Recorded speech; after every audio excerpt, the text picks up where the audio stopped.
Los años 50 retratados por Richard Yates tienen demasiados parentescos con los tiempos que vivimos. El aislamiento que nace de la comodidad. La incomunicación que produce la falta de sentimientos sinceros. La pérdida, muchas veces inconsciente, de valores que en algún momento parecían fundamentales.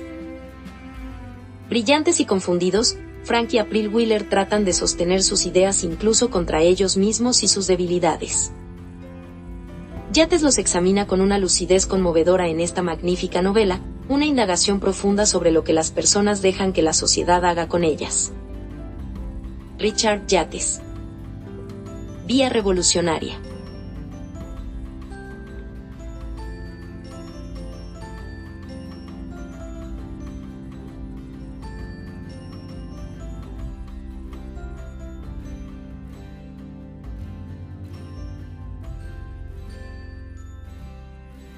Para Seila. ¡Ay! Cuando la pasión es mansa y arrebatada a la vez. John Keats. Primera parte.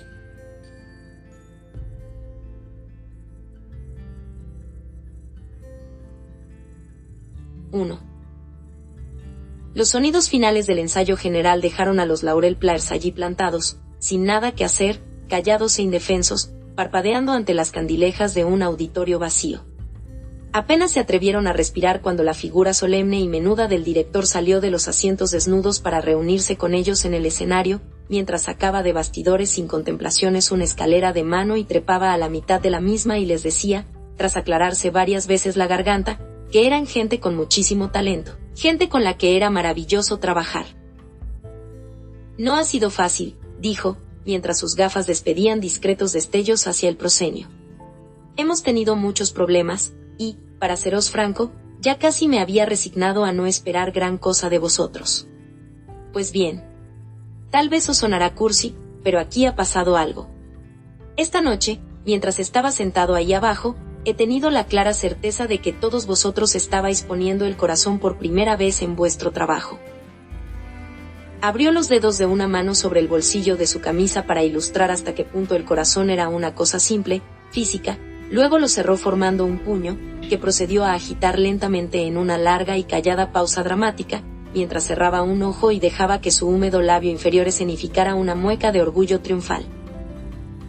Haced lo mismo mañana por la noche, dijo, y la función será apoteósica. Podrían haberse echado a llorar.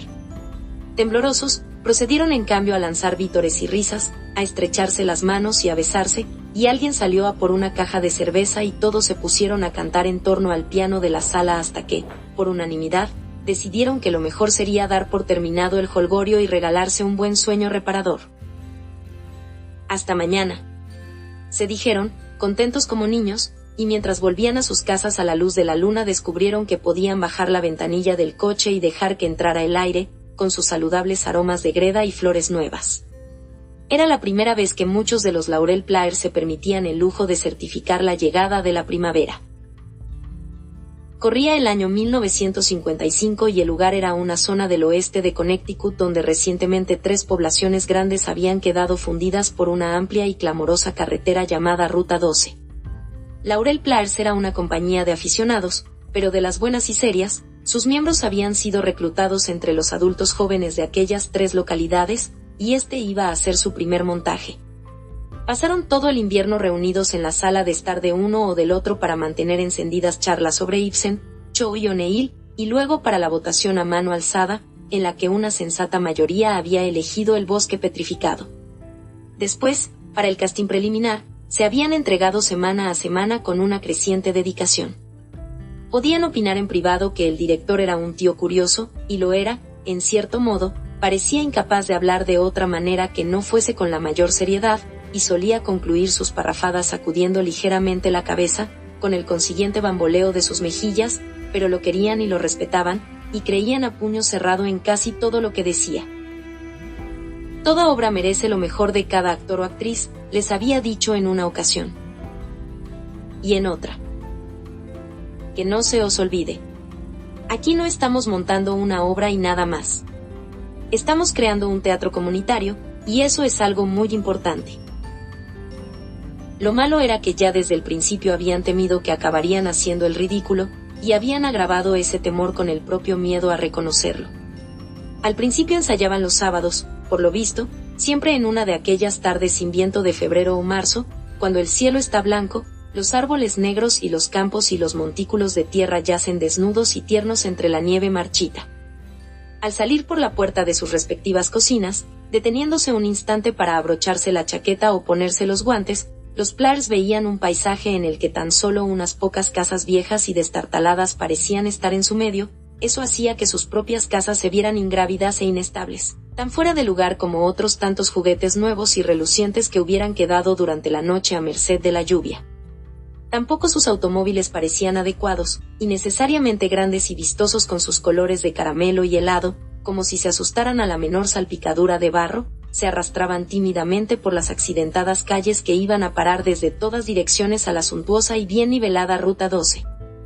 Una vez allí, los coches parecían relajarse en un entorno que les era propio, un largo y luminoso valle de plástico de colores y vidrio cilindrado y acero inoxidable, pero al final debían desviarse, uno detrás de otro, y tomar el sinuoso camino rural que llevaba hasta el Instituto de Enseñanza Secundaria, y tenían que aparcar en la tranquila zona de estacionamiento que había frente al auditorio del instituto. «Hola», se decían los Plars tímidamente unos a otros. «Hola. Hola». Y entraban un poco a regañadientes. Deambulando por el escenario en sus pesados chanclos, sonándose la nariz con Kleenex y mirando ceñudos las movedizas copias de sus respectivos guiones, se apaciguaban finalmente unos a otros entre risas caritativas, y coincidían una y otra vez en que habría tiempo de sobra para pulir las cosas. Pero no había tiempo de sobra, y todos lo sabían, y pese a doblar y redoblar el programa de ensayos, las cosas parecían ir de mal en peor. Sobrepasado con creces el momento en que según el director había que hacerla despegar, darle realmente vida, la obra seguía siendo una cosa estática, informe, inhumanamente pesada. A cada momento veían la promesa del fracaso en las miradas de los demás, en los cabeceos y sonrisas de disculpa cuando se despedían y en la espasmódica premura con que montaban en sus respectivos coches y volvían a casa, donde probablemente les esperaban promesas de fracaso más antiguas y menos explícitas. Y ahora, a 24 horas del estreno, por fin lo habían conseguido. Aturdidos por la novedosa sensación de los vestidos y el maquillaje en la primera noche tibia del año, habían olvidado tener miedo, se habían dejado arrastrar por el movimiento de la obra, permitido que rompiera como rompen las olas, y, sí, quizás sonaba cursi, bueno, ¿y qué? Pero todos habían puesto su corazón en la obra. ¿Podía pedirse algo más? El público, que había acudido la noche siguiente en una larga serpiente de coches, también estaba muy serio. Al igual que los Plars, pertenecía en su mayor parte al lado joven de la mediana edad, e iba atractivamente vestido, según lo que las tiendas de ropa de Nueva York describen como ropa de sport. Cualquiera podía ver que no era gente corriente en términos de educación, empleo y salud, y asimismo estaba claro que la velada le parecía importante. Por supuesto, todos sabían, y así lo repetían una y otra vez mientras entraban y ocupaban sus asientos, que El bosque petrificado no era precisamente una gran obra de teatro. Pero, bueno, la pieza no estaba mal, y su tesis, por más que básica, seguía siendo tan válida hoy como en los años 30, yo diría que incluso más, le repetía un hombre a su esposa, que se mordía los labios y asentía con la cabeza, dándole la razón, si lo piensas bien, más válida todavía. Lo más importante no era la obra sino la compañía, lo que significaba como idea valiente, saludable y esperanzadora, el nacimiento de un buen grupo de teatro justo aquí, en su comunidad. Esto era lo que les había hecho llenar más de la mitad del auditorio, y lo que los mantuvo tensos y en silencio, dispuestos a disfrutar cuando las luces de la sala se apagaran. Al levantarse el telón, la pared posterior del decorado todavía temblaba por el impacto de la huida in extremis de un tramoyista, y las primeras frases de diálogo quedaron enturbiadas por ruidos fortuitos de fuera del escenario.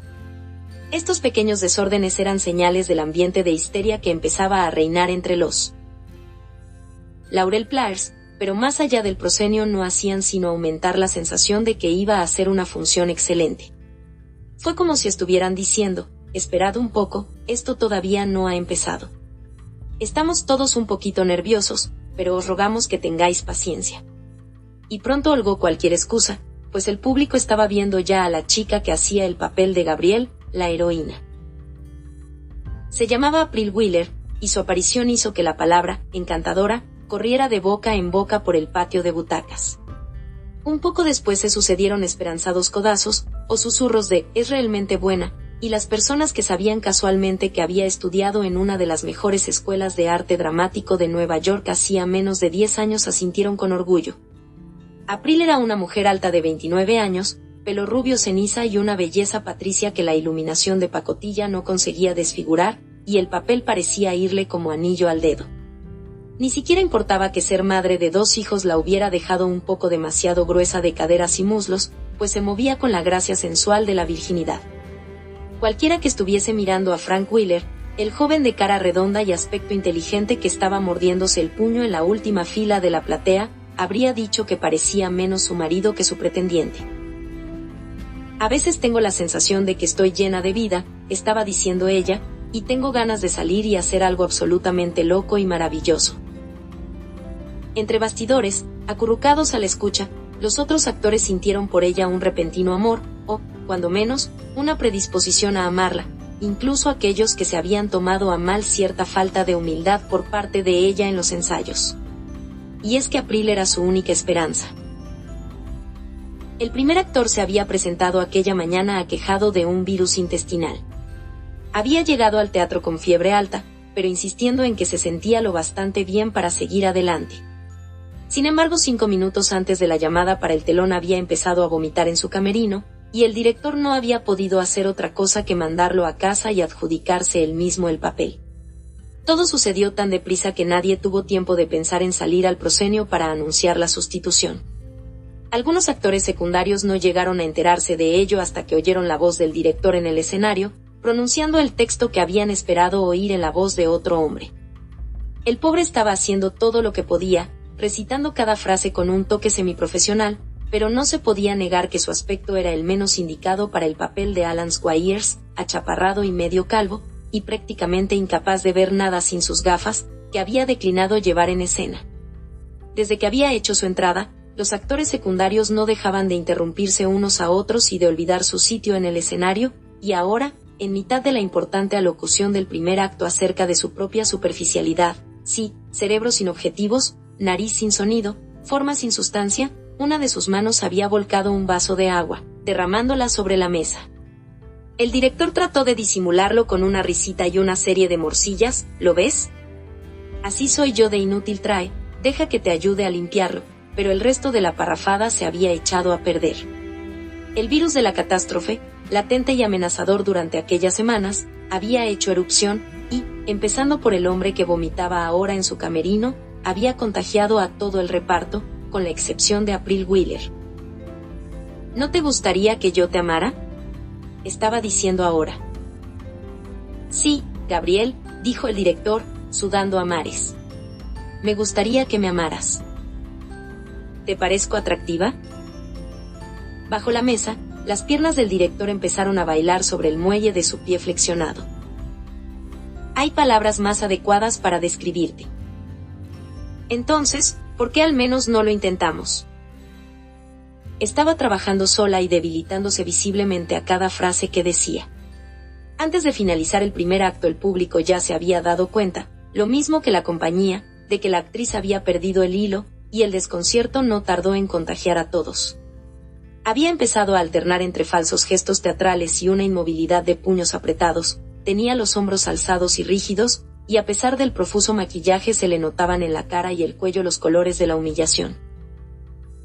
Luego vino la entrada impetuosa de Shep Campbell, un fornido y pelirrojo ingeniero que hacía el papel de Duque Mantee, el gánster. Toda la compañía había tenido sus dudas acerca de Shep ya desde el principio, pero él y su esposa Millie, que había colaborado en el atrezo y la promoción, eran gente tan entusiasta y simpática que nadie había tenido valor para sugerir que fuera sustituido. El resultado de aquella complacencia, y del sentimiento de culpabilidad del propio Campbell, era que acababa de olvidar una de sus frases principales, cambiándola por otra dicha en voz tan apresurada y débil que no llegó más allá de la sexta fila.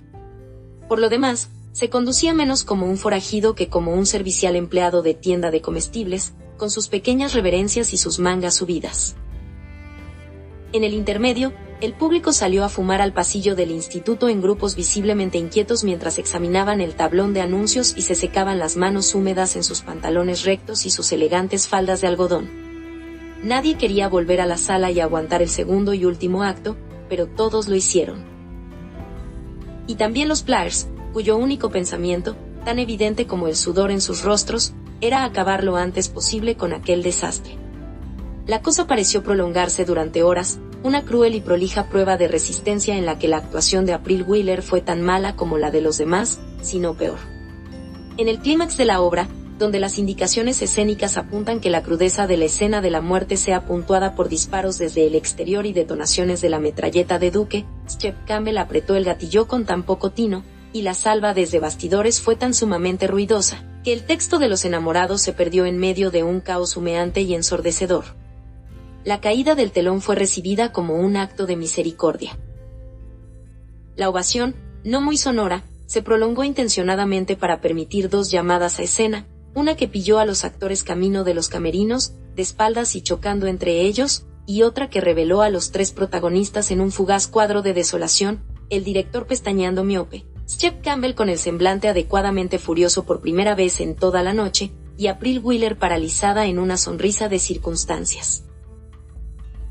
Las luces de la sala se encendieron, y nadie entre el público supo qué cara poner ni qué decir. La voz indecisa de Ellen Giddings, la agente inmobiliaria, pudo oírse repitiendo una y otra vez, «Qué bonito», pero la mayor parte de la gente permaneció callada y rígida, buscando rápidamente un cigarrillo mientras empezaba a desfilar por los pasillos. Un eficiente alumno del instituto, contratado para ayudar con la iluminación, saltó al escenario con un chirrido de zapatillas de deporte y empezó a dar instrucciones a un invisible colega subido a las bambalinas.